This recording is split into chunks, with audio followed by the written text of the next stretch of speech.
Let's bring in Milwaukee County Sheriff David Clarke. He, too, I think, is in disbelief. You know, Sheriff, good to have you on the show. It looked like George Stephanopoulos was also taken aback by the president's answer there. What are your thoughts? Well, first of all, George Stephanopoulos was faking the funk. He knows darn well that Obama lives in fantasy land. Obama misspoke. What Obama meant to say was race relations have never been worse since I've become president of the United States. Look, this guy has dealt in racial strife. It's right out of Alinsky 101. You pit Americans against Americans for a number of reasons: race, gender, ethnicity, so on and so forth. And he's thrived politically off of that. The best thing about the Obama presidency is that there's only 11 days left.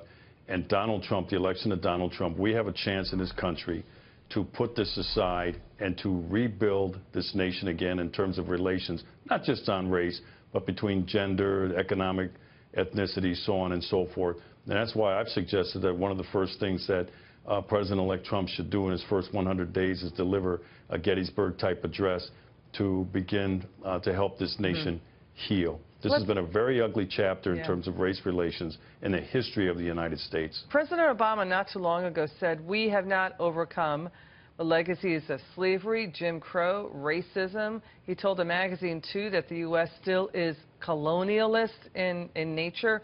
What do you think? Does it sound like the president's trying to have it both ways? Well, first of all, you're looking at an example right now of how far we've come as a country, that I, growing up, lower middle class, could reach my God-given potential in my chosen profession, 39 years in law enforcement, and I've reached the pinnacle as the elected sheriff of Milwaukee County. You know what that means, Liz? That means white people voted for me, black people voted for me, Hispanic, because that's the population, the voting demographic here in Milwaukee County. What are you hearing? Yeah, go ahead, finish. The first black president, well, let me finish this. Yeah. How can the first black president sit up there and try to convince anybody that this country's still racist when many Americans, black, white, Hispanic, and you name it, went out and voted for that man? And on the way out the door, he kicks them right in their teeth. This guy is incredible. You know, we've heard it so many times about the Trump voter being racist. I mean, a lot of first responders voted for Trump. A lot of the cops who were the first guys on the beat down there catching terrorist attacks possibly voted for Trump. We also have seen this the left, they're not accepting the election loss. And some on Bill O'Reilly's show, Sheriff, vowing to fight President-elect Trump every step of the way. Let's take a listen. I like your thoughts. What I'm doing right now is calling on people, because you're calling on people to do what? To come out into the streets, to manifest their anguish, fear, and outrage. Right. And what are they going to do in the streets? What do you want them to do in the street?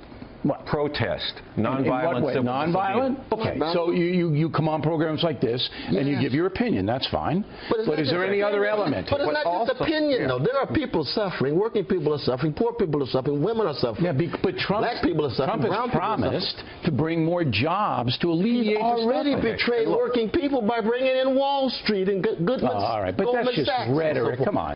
All right, you caught that right, Sheriff. The left not giving Trump a chance, it seems, even blaming him for economic problems. He hasn't even sat down in the Oval Office. What are your thoughts? Well, I hope they realize when I say they, I know President-elect Trump already realizes, but I don't know about the GOP in Congress. This is going to be a street fight. This is going to be a brawl. They're going to have to fight for everything that they want to see happen based on the election results. Look, the American people have spoken. Donald Trump's base of support is a kaleidoscope. He had more blacks vote for him than any other GOP in recent history. He had more Hispanics vote for him than any other GOP candidate in recent history. And so you look at those things, and I know they get plastered as well as just the white male, middle-class whites. No, that's just not true. But I'll tell you this much. The American people are tired of this nonsense. But the GOP in Congress are going to have to realize this is not going to be a white glove affair. They're not going to be able to reach across the aisle and work with Chuck Schumer. They are going to have to play smash-mouth politics to help him with his agenda. Got it. Sheriff David Clarke, thank you so much for your time, sir.